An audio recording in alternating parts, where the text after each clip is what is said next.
Yeah. Yeah. I wish I knew like who was on daytime talk show TV right now. Why? Because I can see us coming out of somebody's green room onto the stage. The audience is there. The lights are there. Out to this. Yeah. So, have I ever told you that one of the ways Cody and I bonded was that we would pass raps back and forth in high school? Oh, no. I was unaware of this gold nugget of truth. Yes. So we would write, I mean, just the most gangster.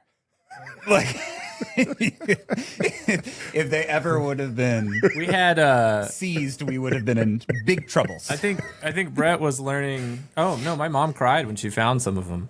There you go. Mom cried. Yeah, Brett had was it Sony Vegas or Acid? Acid Planet. Acid Planet, and then you would edit on the software, and then you also had all the instrumentals. I remember Acid Planet. Acid Planet. Acid Planet was fun because it was an ecosystem and a software. So you could upload it to the online platform and other people could hear your music. And in fact, we used to get in rap battles all the time. We were good at freestyling. Yeah. Like actually good at it. In high school, at my peak, I could probably freestyle 5 to 6 minutes straight without losing my flow. Wow. I remember we were in high school, and I had to do this presentation on Beowulf and Grendel, if you remember those stories, the epics. And the teacher, Miss Yother, was not a nice woman. She was pregnant, and she was very angry all the time. She sounds short. And she wasn't short, but she was angry, that's for sure. And she had paired me with Craig, who was perpetually high all the time. And I was high because I've been in this accident, and I look like the Terminator, and half my face is purple, and my eyes red, and I'm on these pills. And she knows that I'm not normally like this, but I show up like real goofy in the class. Like I'm slurring, I'm saying weird stuff. And she's like, "Are you guys ready to do your presentation?" I forgot about the presentation. Craig also was assuming I would do all the work because I'm the kind of person that would do all the work. And I'm like, "Craig, we're gonna have to do a rap battle. You're gonna have to get up there and freestyle this presentation with me."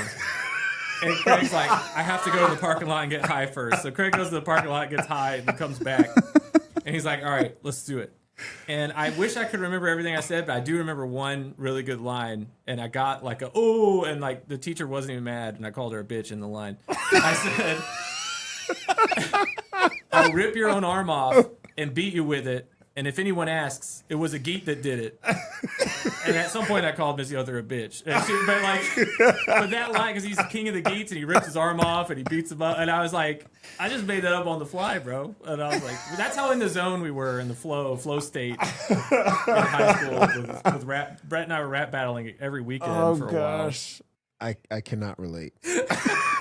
I was not one to write flows. You wrote deep poetry. You wrote deep. Roses. I wrote poetry. Roses floating in the bathtub and candlelight poetry. That sounds like me now. I love that. Marla and I would have been good friends. I wish I could roll one of those things off the top of my head right now, but I can't. I don't think. Yeah, I mean, I'm nowhere near that fast anymore mentally. Wish I was for sure. Anyways, hey, we're here. Welcome to the episode. Yeah, it's a Wednesday night. Before you came, I was really hoping Annie was going to call me back. Before you came, oh no, just to make sure she like before I walked in. Yeah, she called me and I put her on speakerphone to make sure that she wouldn't say anything, vile and inappropriate. And she proceeded to read me the riot act because I had put in 2 loads of laundry and I'm not supposed to touch the laundry. Oh, no. But I really thought I was helping in that the laundry would help us move. Just another thing off the list. There's so many piles within the laundry room right now that it's crazy. Okay. She's like, "You're not supposed to touch the laundry." So I said, "Okay, cool." And then she told me all the things and all the reasons why I shouldn't touch the laundry. Okay. And then she told me that I am being put on punishment. Oh no. That's And then she took a gummy. So if we don't wrap this up in the next 90 minutes, I'm going to miss my regular opportunity to right my wrongs, which is ironically something we're talking about today, okay. which is keeping score, keeping track, keeping a mental tally of things that we know as either friends, as family members, as colleagues at work, whatever it is, as spouses, that we say, nah, you gonna owe me. Yeah, we've all got a list, and we're doing things for people, and we're storing it for later. And we are storing it for later. Yeah, we've got a little. Well, I did last week X, Y, and Z, and then last month, I don't know if you remember, but you called me, and I did the thing. The thing. Yep. And so actually, you owe me 2X, and I'm claiming that now. And it happens all the time. Yeah. I want to read you something. Have you ever felt disappointed in the relationship, not because you weren't trying, but because you were? Ooh, that's profound. It's not only profound, it is there's depth. Yeah, it's accurate. Very much so. Yeah, absolutely. I can think of many times where I felt this way. I felt like I was trying so hard, and it's not being given back to me in even remotely the same capacity that I feel like I'm giving it. Oh, out. for sure. Yeah. I'm going to ask you about maybe friends, family, but I'm going to tell you my story first to kind of anchor and then let you talk about. So for people that aren't aware, my wife and I have an online presence carefully curated and crafted by her expertise. I have nothing to do with it. As we were going on that journey a couple of years ago, I started to feel some type of way. We'll just leave it there. Okay. Because I really don't know whether it was resentment, whether it was anger, whether it was frustration. All I knew is I had goals and I wanted to get to those goals, everybody together as a family. You felt like? I felt like we weren't achieving it fast enough for me. Okay, you wanted more faster. I wanted more. I wanted faster. And I didn't necessarily, maybe like a couple of years ago, particularly during COVID, there's a lot of questions that came up around, should parents have their kids online? I didn't really care about all that stuff. But it was a fair conversation. One individual that impacted me, I don't remember who said it, but essentially said, people are using their kids to rise, to reach their goals. And I never wanted to be a parent, even in the context of sports, to push my kid to do something that I could have done or didn't have a chance to do or anything like that. So I was very sensitive to that. But I knew as a family, we wanted to move forward. It got so bad that I came home from a work trip one weekend and basically almost walked out. The door. Well, not technically, because I wouldn't have anywhere to go because we live in the same. But the conversation we had after it was crazy. You metaphorically almost walked out. I basically said, this is like my last stand. And if we don't figure this thing out, like, it's going to break us. We ended up going to therapy a couple of weeks later. And this, in that room, in that session for the next almost 2 years, is where I learned this topic, learned about scorekeeping, learned about some of the things that I was going through and things that I needed for my relationships. So now let's walk through the male ecosystem for a second. That was a little heavy. No, I'm glad you told me that. I didn't realize you. I knew a little bit about that, but I didn't realize the kind of length of it. I only share bits and pieces because Annie really wants to be here when we tell the full story. Sure. So that could be, if you're listening. But if you put 2 years into it, then you 100%. Oh. Let's hear it. You call me? I did. We're in the middle of recording, but I just wanted to make sure that the laundry was okay and that you weren't mad at me anymore. Well, I'm asking Instagram if I should murder you or let you live. So we're waiting on. Do we get to vote as well, or? Wait. You asked Instagram this? I said he fucked up the laundry, but made soup and bread. So I'm just wondering how annoyed I should be. So, And when you say when you say fucked up the laundry, what you mean is I put 2-3 loads of laundry in and had the clothes already, or the kids fold other pieces of laundry. no, that's not the point. What's the point What's the point? What did I ask you? of life, or just of to not touch the laundry? Correct. Did I not say that explicitly when I left the But house? I was helping. That's not the point. Okay. Well, I just told the good people that we've been in therapy for so many years. Clearly, it's not been working. You're on speakerphone, by the I way. resent that. Second of all, I need you to say it. What was the point? Of doing the laundry? No, what's the point of the disagreement? Which disagreement? The one that we're having now, or me my doing the God, laundry?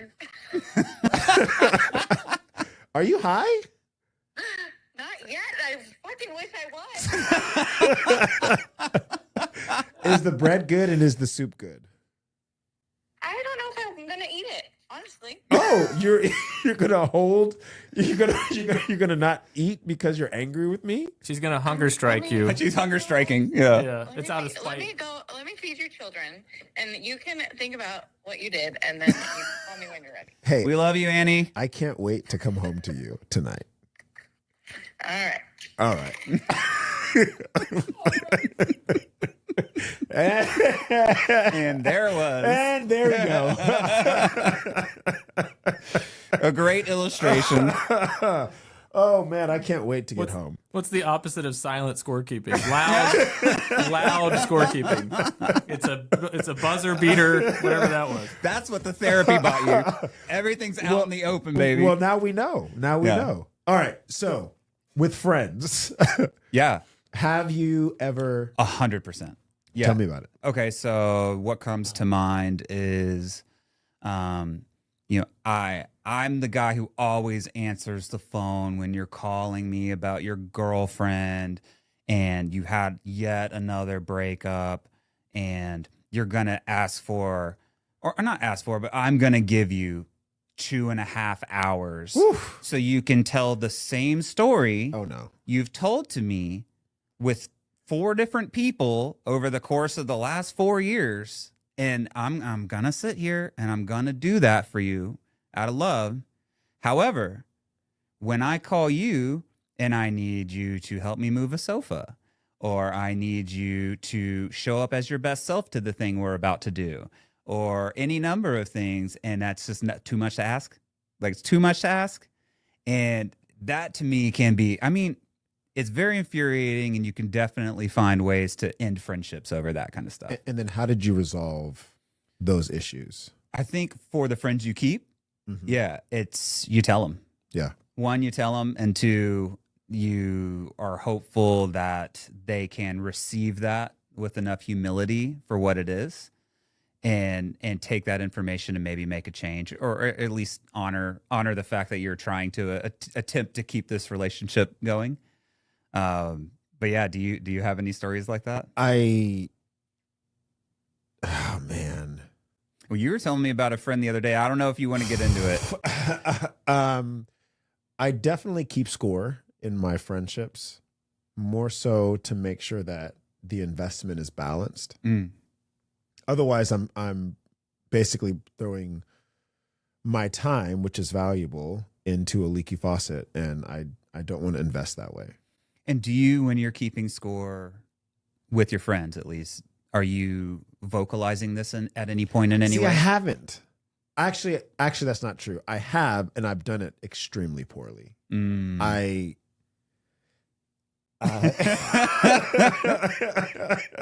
Tis a duel, good sir. Tis a duel, good sir. Throw down the gauntlet. And that's maybe not some of my proudest moments, but the frustration builds. Yeah. And ironically, I do the same thing with my family. But my family actually retreat when, as in I just stop all communication. It's actually overwhelming, and it's a coping mechanism for me to do that. But when I feel like the balance of me giving more versus them giving even equal is off kilter, I retreat. I don't know how do you do? Do you have this at work at all? Oh God. Do I ever? It is definitely bad because the job is paying you, so you have to show up. Sure. I don't have to treat everybody equally with the same level of intention. Mm-hmm. And I think that's where I get into the most trouble. Yeah. I feel like I try to treat everybody with so much respect at work. And I try to build around me a positive culture in everything I do. And some people just receive it and literally never give it back. Gosh, I could we can go fisticuffs. We could square up. Yeah. Right now on some of that stuff. But I've decided that's who I want to be. Uh-huh. And I'm just not keeping track unless it's so egregious that it must be addressed. Have you, and I want to get to your personal story in just a moment, but because I shared mine about my wife, I'm sure you've got a story and I can't wait to hear it. But have you ever noticed in the scorekeeping when you're talking to either friends or colleagues or family members, any patterns that kind of surface, whether it's something that the external people are doing or whether it's something that you're noticing that is frustrating you in that moment? Say more about that. Is it when you are overexerting yourself? You're going above and beyond in the particular relationship. Maybe you don't have the time, but you're making the time. And on the other side, they have the time, but they're not making the time. Like, am I noticing I'm scorekeeping after any particular effort I made or okay. Yeah. Yes. Yes. If I feel like I'm going above and beyond, remembering things or, calling you at a specific date or, touch base about a thing I remembered was important to you, or doing the laundry when I was explicitly told not to. I remembered a thing you love and I bought it on my trip I was on and I gave it to you and I got like nice. Okay, cool. That's good. Put a lot of effort into that. I notice, particularly when it comes to gift giving, and this is where I really started to key in. If I spent the time to find the most obscure or specific item and the person does not immediately, and I mean immediately, put it on, wear it the next day or the following week, get on their Instagram, do and a talk whole about it, reel about it.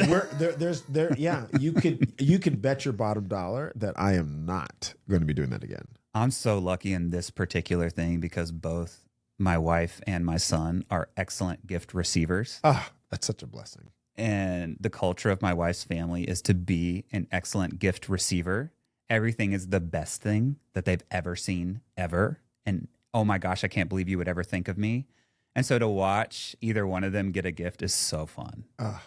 And everyone feels so great after they've received that gift. I love that. Yeah, it's awesome. Speaking of family and Kate, I'm anxious to hear. So yeah, I haven't heard the story, so we're all hearing this for the first time. I've got a great. When we were talking about this episode, so you and I, a little context setting. You and I sit around and talk about things we struggle with all the time. Yeah, that's the whole point of the podcast. Yeah.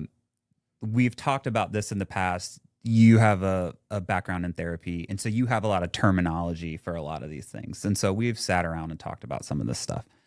One of the things we talked about in the past, we thought we should do an episode on, is this concept of silent scorekeeping, because we all do it in so many facets of our life. And so we were thinking about stories we could tell that illuminate it, and I have one. So this, to me, is the moment that it kind of dawned on me what I was doing. And I came by it totally organically. So I'm a big gift giver.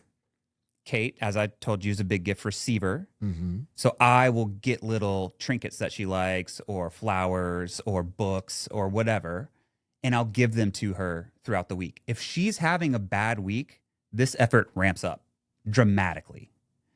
So she might be on a work call and turn around and find a huge bouquet of flowers and a bottle of Vouv and a card because she loves nice cards and a little handwritten, I imagine. Yes, and a little figurine and like her favorite snack. Right, I go all out. I'm trying to like, hey, you love gifts. You're having a shitty day. Let's turn this thing around. So we had one of those weeks where it had been a hard week, and I'd executed well on some of these events where like I've given you gifts, I've done the whole thing. I'm fucking killing it. Like I'm really on my game that week. So we go through. It's Friday night. Alex is going to his grandma's house. Empty house. Empty house. We're going to a nice dinner. Okay. We're drinking wine. We're eating good food. Get back to the house. I'm thinking like, let's go. Tis. Yes. And the vibe's off. Automatically, you could tell. Flat. Like, what is happening? And so I'm sitting on the couch. Kate is like busy bee in the kitchen. I'm like, what's going on here? So I can feel myself backsliding. Like the little boy in me is coming out and he's like, she doesn't even like me anyways. You know what I mean? And so I'm getting sulky. I'm getting quiet. I'm getting snappish. And I can see her see you through the back of her head. She's just like catching the vibes. Oh yeah. But then her vibes are radiating back at me like, don't you? It's getting worse. Don't you dare, sir. And so I'm going down this road. I've been down this road 100 times. But you have a great concept to illuminate what's happening here. Exchange orientation. Okay, tell me and us is about what that. Is what we call it. It is when resentment usually isn't about what happened. It's about what was expected but never said. Okay, say more about that. And so your feeling of resentment in the moment, the expectation, I think your story, to just kind of depersonalize it to you for just a moment, we have been conditioned to believe if we find the nice woman, ask her out on a wonderful date, lay out the red carpet, then at the end of this, married or not, there's a level of expectation that there's going to be some intimacy. There's going to be some intimacy. There's going to be some. All right. Something. To be explicitly clear. Yeah. Someone is going to glory that night. Yes. Yeah. And that is the expectation we start to build up. And so when the reality of that expectation does not get met, there is immediate frustration, immediate rub, immediate resentment. And that resentment can fester, but it can also build. Mm-hmm. And so what is interesting in your story is the first thing that you're able to recognize the pattern, that this is something that has happened in the past. Mm-hmm. And you almost kind of zoom out of yourself for a moment. Yeah, it was like an out-of-body experience. Yeah. And say, okay, I've been here before. How do I navigate this? I think for most men, they don't disassociate. They stay in the zone. How were you able to disassociate? What is it that cued you into that? I don't know. I really don't know. I wish I had a better answer for what maybe the podcasts I was listening to. Like, I don't know. But it truly dawned on me, like, you've been here before. I think, honestly, we'd had such a good night, and I was in such a good headspace when we got home. And the week we'd had was, made us so much closer. Yeah. I think I was just feeling the good vibes just enough to keep me from diving off the ledge. Yeah. And gave me like just enough space where I could say, I'm about to do it, but that's probably not going to work out for me. Yeah, the emotional regulation of everything you just said. You had a good week. The vibes were there. You're building towards something. Why end a good run on such a sour moment? And I think philosophically, can you have a great time with your partner and it not lead to sex? Yeah. Yes. Of course. Absolutely yes. Yeah. But there's also moments when it should. And I think that why is important, because the intimacy for some people not just validates their feelings, but it reconnects them to the love that they often can't always express or feel that kind of exists between them. Yeah, absolutely. I think and this isn't universally true, but guys need that. We need that physical connection. Yeah. This is so sad, but I use this with my wife all the time, this analogy, which is like, we're animals. I need you to pet me. Like, it's so lame, but you need to come up and touch me and rub my back and rub the back of my neck and put your arm around my arm and wrap your, arm around my waist and let me, put my arms around you, the whole thing. Like, I need that. Yeah. In the way that you need me to, ask you if you're okay. Do you need to talk about that? Like, all those things that matter so much to her, the physical side of that matters so much to me. I'm not proud of that, but it is the nature of me. Like, I think you should be proud of it. And I think here's why. If we separate these two ideas right now, it's not really it's a trend, but it's more than a trend. It's a feeling that women have that men can put, specifically their spouses, can put them in their feminine, which means they feel that delicacy. They feel the desire to be caring and nurturing and all the things it is that you're wanting. I think on the flip side of that coin is men who feel revered and who feel that they are attractive and wanted by their partner is the same. It's the same thing, different side of the same coin. right. And so I think for women, that is, man, I feel really stuffy. Can you hear how stuffy I am? Hold on. Ooh-wee. Okay, I sound better.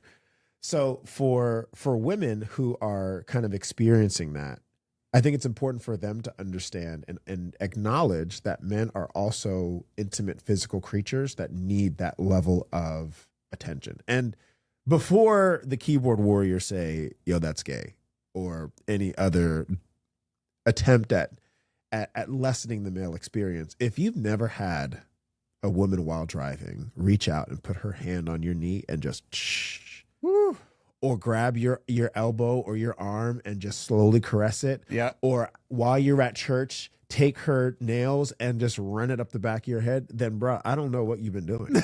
Have you even lived? Because there's nothing that communicates desire more than that level of intimacy. Yeah. And I kind of want to get back to the story at some Yeah. point, but how, to me, the story sounds like you were already having those intimate moments. So walk us through the dinner. Was the communication there? Yeah. I mean, laughing, enjoying cocktails, getting loose, connecting over our day, connecting over the week. So there was a mental block. Yes. Well, Intimacy there's more. wise. There's There's more to it. Yes. And we get there. And we get there. But I think, and I'd love your thoughts on this, particularly for those who are new to the marriage game, because Sure. we've been in this decades. Yeah. Okay. There's more to setting up the fancy event and having sex at the end of the night, that there's blockers in there. Yeah. And so some of those blockers can be many different things.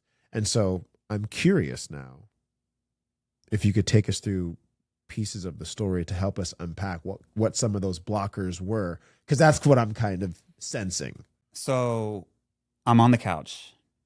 I'm going to finish the story. Well, okay. Hopefully you finished. Well played. Well played, sir. So I'm on the couch and I'm sulky, and we're at the precipice where I'm about to go full little boy and just get up and go doom scroll on the bed by myself, right? And that's the end. That's the end of the night. However, I have this out of body moment, and I literally just look at Kate and say, hey, I'd like to have sex with you tonight. And I'm not really sure what's happening right now, but there's something going on. And like, if I could help you do whatever needs to be done, because she was so busy, then I'd like to do that. Just talk to me and like, tell me what's going on. And she kind of stopped and looked at me for a second, like gauging whether or not she thought I was being serious or if this is something she should be mad about. And she was like, kind of like, okay, I'm game. You know, here's what's going on in my head. It rained all week. So the dogs have been coming in and out from the yard. And while we have vacuumed and we own 75 robot vacuums that work all day, you can still see paw prints on our floor. And that's driving me nuts. And on top of that, there's a birthday party tomorrow at 10 o'clock. And I didn't buy a gift yet. And the gift hasn't been wrapped yet. And we don't have a card yet. So at early in the morning, I'm going to have to get up and go to Target and get this gift and come back home and wrap it and then get Alex up and get him ready and do all of that stuff so we can make it to the birthday party. Meanwhile, I didn't even know we had a birthday party. So this is news to me. Oh, and also, it's our day for snack at soccer. So Costco run. The soccer game, I don't have the snacks yet. And Kate goes all out on snacks. It's pre-bagged. You know, every bag's got like a good mix of healthy snacks. So she's like, I got to go to the grocery store and get all those snacks plus the snacks for the rest of the week for Alex at school. Plus I need to do some grocery shopping for the meals we're going to have and go ahead and start prepping some of those meals. Like, mind you, Kate has a big girl job. Yeah. Bigger girl job than the job I have, like by far. And so she's doing all of this workload and I'm fully unaware. Like I'm a man who was born and raised in the South. My sweet mom did so much for me growing up. She did my laundry. She made all the food in the house. Like she worked, like both my parents worked. So I grew up in a healthy, like dynamic in that way, but still I grew up in the South where all of these things happened for me. And then through college, you know, I lived in a house with 10 people. Oh, good Lord. I could never. All of us had girlfriends and all of us were pigs. We were actual pigs. We threw huge parties all the time. I mean, Cody went and stayed at that house. That house was a frat house. And somehow that house wasn't a pigsty all the time. And I'm realizing now as a grown-ass man looking back like, oh my God, they cleaned the house and the dishes and they picked up the beer cans and the cigarette butts and all the stuff, right? So fully, I've gone through my life to this moment. And it's just dawned on me that Kate is not only managing our family calendar, but she's personally managing my calendar and making sure that I end up at the birthday party, making sure that we as a family end up with the appropriate things. And, you know, 3, we had obligations for the snack thing I wasn't even aware of, right? I knew there was a game, but I wasn't aware we had any responsibility. So I'm just sitting there dead ass quiet. Like, I feel like we should give Kate a round of applause. right? Yes. I'm in trouble. Yeah. I walked into this. Yeah. But I feel like there's an easy way out. So I'm like, okay. Because it's a checklist. Respect. My bad, first of all, for not knowing that any of that was going on. For sure. I apologize. I'm aware now. I would really love to help you with any and all of those things. So why don't you come sit right here and let's just map out how we can tackle this together. So we come up with a plan. I'm going to go do the thing in the morning early so she doesn't have to do all that shit. And then I'll do all the grocery things. She's going to clean up the house real quick and we knock it all out, right? We're just going to divvy it up. Lo and behold, after the house is clean, Kate is feeling very, very in her feels. Who knew? And so the lesson I took away from that was I had this expectation that I wasn't voicing. And she had this silent checklist that she wasn't sharing. And I'm certain she was over there thinking, must be nice to fucking sit on the couch right now while I'm fucking doing all this stuff. Oh, I'm sure. And I'm over here thinking, cool, you're just going to putz around in the kitchen? Now, I would have gotten up and hugged her 17 times and Annie would have probably thrown things in my direction before I got the hint. But so kudos to you for knowing exactly. You would have made several attempts. Oh, absolutely. Drive-bys. Here's what I heard you say. I heard you at least recognize that there was a problem. You went into vocalizing your needs. This is what I'd like. you're obviously not there yet. Can we find a middle ground? And then we start thinking through the potential solutions of what that could mean. Yeah. Which is the perfect way to do it. I don't think most men know that that is a part of the steps that they should probably take. I certainly didn't. And whatever you were listening to ahead of time, maybe you're in your R&B feels at that moment. Maybe it was the podcast. Maybe there was a books, whatever it was. Yeah. It triggered something to say, let me check in and let me stop. And you were able to meet or at least achieve the end goal at the end of that. Sounds like the night. Oh, we landed plane. Absolutely. Yeah. So when we're, as men, as we're talking about and thinking about the types of engagements we're having with, particularly with our spouses, but with girlfriends or with family members or with individuals, we recognize that we're keeping things in lists that are going to have an output with the individuals that we're engaging that may not necessarily be how the others are feeling. And I think that's generally important for us to understand and for us to go through. Here's where I would like to take this. Okay. Because our situations are similar. Okay. But you found yours in the moment. It took me almost 1.5 years to get there. And so while Annie and I were in therapy, I start to learn and realize, first of all, our therapist was incredible. Yeah. Shout out. Huge shout out. I would love to have her on and have her walk us through what she thought of us when we walked in versus what she thought of us when we walked out. Oh, that'd be great. Because she walked us through the Gottman's marriage theory. John Gottman. Yeah. And there's a couple of things that we did. And I was going to ask you about your love languages, but we're going to pin that for a little bit later. Okay. So essentially this theory is that you have a foundation and then you build structures inside of your house. And as time goes on, you can add levels, but more so you're really filling out the exterior. You're really building this to be a structure. So your foundation is what you guys agree upon. It's how you understand your relationship contract. As you're building the architecture, it's your family values, it's your morals, it's the things that are going to make the couple exactly who they are. And at the very top, it's your dreams and aspirations. And that's where we were misaligned. Mm. And I didn't know this. So I had been keeping record of all the things, much like I'm very much Kate in this situation. I do the grocery shopping because if I didn't, we would come back with snacks and candy and chips and not the things we actually need to eat. Sure. And I do all the regular things because it's easier. But the one thing that I really wanted help with was what is our family's future going to look like? How are we going to get to wherever it is that we want to go? And we just couldn't find alignment. And here's what the problem really was. It's very interesting.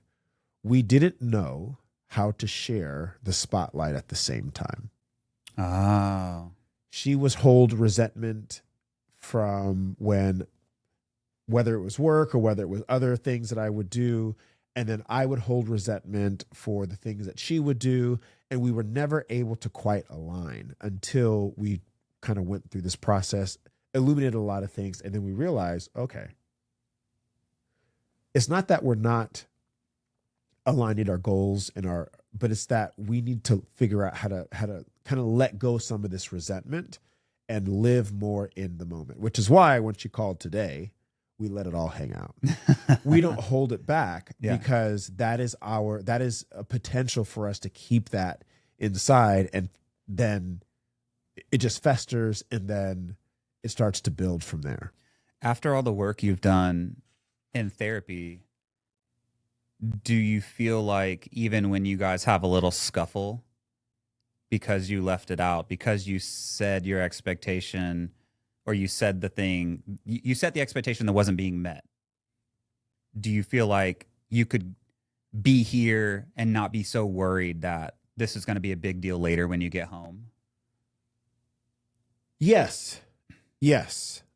Like, you've put work into, like, this is going to be fine. Yeah. we couldn't be here doing this. And this is what I've realized now. I didn't know it at the time, but this is what I realize now. We wouldn't be able to do all the things we're doing now, not just with the podcast, but with everything else, if we didn't align 3 years ago. Yeah. And we've been living off the residuals of that work for so long. And we have check-ins and we do little things to make sure that we're aligned. And we set our priorities together and all those little smaller things that make it important to make a relationship work. So that, and this is Annie's really big kind of deal for her, is she doesn't want me to keep resentment. So she'll check in, she'll push. If we were in your situation and she said, maybe she was supposed to have 3 drinks, but she had 4. And if the last 2 were espresso martinis, and she's going to have a hangover the next day, which means then that we're probably not going to have the wonderful night that I'm hoping, or she's not going to feel well, and all these types of things. So we've put up so many different kind of checks along the way to make sure that we're connecting in that respect. Yeah. And that's been really healthy as we move forward throughout our marriage and our long time together. So these check-ins, do you feel like they are like, because everyone's going to continue to do this silent scorekeeping thing, right? The only thing we could change or hope for is that we're vocalizing these expectations and, setting new or correct expectations respectfully with each other. You got to communicate. So as you guys moving forward after all this work, you're saying she kind of checks in a lot more. Do you guys like clear the trash, so to speak? Like some stuff will build up in the trash can, but then you kind of like clear it regularly. We got to clear the garbage. We got to clear the garbage. We have to realign, and then we can continue. And how often do y'all do that? Oh man, a lot more lately. Phases of life. It's been a lot more lately because there's just a lot of moving pieces going on, and I needed her to know that my love is not conditional to either how I feel in the moment, but it really does transcend, and I want to make sure that I communicate that to her. Yeah. Which is difficult when you're harboring resentment. Sure. As a matter of fact, I remember a buddy of mine was going through divorce, and I remember telling him, this is the worst advice I have ever given. I remember telling him, hey, you should probably like let out the fuse a little bit. Open the what do you call that? The little no. The valve? Yes. He was trying to say let off some steam. But I like where you took that. Yeah, you gotta open the valve and let off some steam. Hey, bro, if you let out the okay, that I realized how that sounded. In my head, I was thinking a teapot, but I also Yes, the word was the valve. Anyway, okay, we're I told him to let off some steam. Yeah. And I told him to slowly unload all the things he was dealing with in his relationship with her, but that she couldn't handle everything all at once. Yeah. And I think that mistake is kind of what kind of got me and my wife to where we were and needing therapy, is that there's no benefit in holding back some of the tallies that we're keeping. You have to be vulnerable enough and open enough to lay it all out on the table, which takes a lot more courage and a lot more honesty and effort than most of us are willing to give. So I remember that you'd kind of had a phrase or you kind of perfectly put like a takeaway line for this episode. Do you remember what it was? Are you trying to connect, or are you trying to be compensated? Yeah. Bars. And if you're trying to be compensated, then you may leave empty-handed, because the other party always has the right of refusal. Right. But if you're trying to connect, you'll never leave empty-handed, because even in the attempting effort of connecting, will you find precious gems along the way. Wisdom. Bars. Cody's Corner. Oh boy. With I did have C's. some thoughts while Okay. you guys were talking about that stuff, and some questions for you. So whoever wants to take it. When I was growing up, I had this older friend named Paul who used to say, "Love keeps no record of wrongs." And 1 Corinthians 13. yeah, I think it was Paul. I don't know. And You the Bible character? yeah, he's a buddy of mine. He wrote a lot of letters. He liked letters. Traveled a lot, traveling salesman. Yeah. He got locked up a lot. He got into some bad stuff. But anyways, yeah, I don't know if I always subscribe. I guess there was two things. You'd always hear things like the customer's always right, your wife's always right. You know, old men wisdom was like never argue with her. And Happy then the wife, love keeps happy no life. record of wrongs was always taken to an extreme. I felt like as like very black and white to me. Yeah. From hearing you guys talk about it, would your take on that be like love doesn't hold a grudge and keep record of wrongs forever, but it's like rather than keep it silently or try to pretend it doesn't exist, it sounds he's kept using the term like clearing out the trash. Like love keeps a record briefly in the open and then throws it away when it's done. Yeah. Is that kind of how you're That's how I think about it. I mean, name two people that couldn't, like, if you go on a road trip long enough with somebody, you're going to fight about something. Just two people in close proximity will eventually rub each other wrong about something. I have a friend who's just outside and they actually got divorced after a road trip with us. Oh my goodness. And they said, and he came to my house and said it was because your wife on the road trip said, "Oh, she was being awful," and he was like, "That was the final straw that she noticed it," and But I that's mean, why it's- they got divorced. And it was a road trip. It puts a lot of stress on It's people. so true that just you can't be in close proximity to anyone on this planet without rubbing each other the wrong way. And so if you're going to be married and live with someone, you're going to have to continually have these conversations and like repair it over and over again. So it's not about always just They're not always right. Of course, they're saying not always someone's right, I'm right. or throwing away what you feel wrong. I also had questions about... Wait. I want to. Shoot, yeah. I hate to do this because this is not a theological show, but No. my background requires it. Okay. Should we do a hymn first, or are you gonna hold up your hands? Bridge over troubled waters. Call and response. So the idea God is good all the time. There you go. All the time. I did that in the middle of a work meeting one day because there was a piano on the stage and people responded back and it was so funny. Oh, Oh, It that's was cool. I hilarious. like that. I love that. If you think about, picture it like this, particularly love keep no record of wrongs, which is a different version of the translation. Mm-hmm. If you think about everything that Kate needed to do is particularly a list. The list is there. There may not be any action items because you crossed out certain things on the list, but the list still stands. Mhm. So it's not that you're not keeping track of everything that's there. It's that you are not counting that against or penalizing someone because there is an open item that's on that list. Mm-hmm. That is this very small but important difference Yeah, I like that. of love not keeping a record of wrongs. It really should say or figure out in the translations. I should say that I have a degree in theology, just so that I'm not You had talking. to learn like Yeah. Greek and Hebrew and, All and that get into the multiple ways we've kind of bastardized the text and made it. all those Turning things. the other cheek had a lot more context with Romans and soldier. And all the whole shebang. But I think if you think about it in that context of, I'm not going to charge it to their account. I'm not going to request payment because of it. That is a very different story because you are then saying, this is a responsibility that they don't necessarily need to have in this moment. Sure. I like that a lot. That segues to the other question I had, which I think Marlon brought up, but both of you kind of touched on it, and it was less spouses, more about friends, which is all.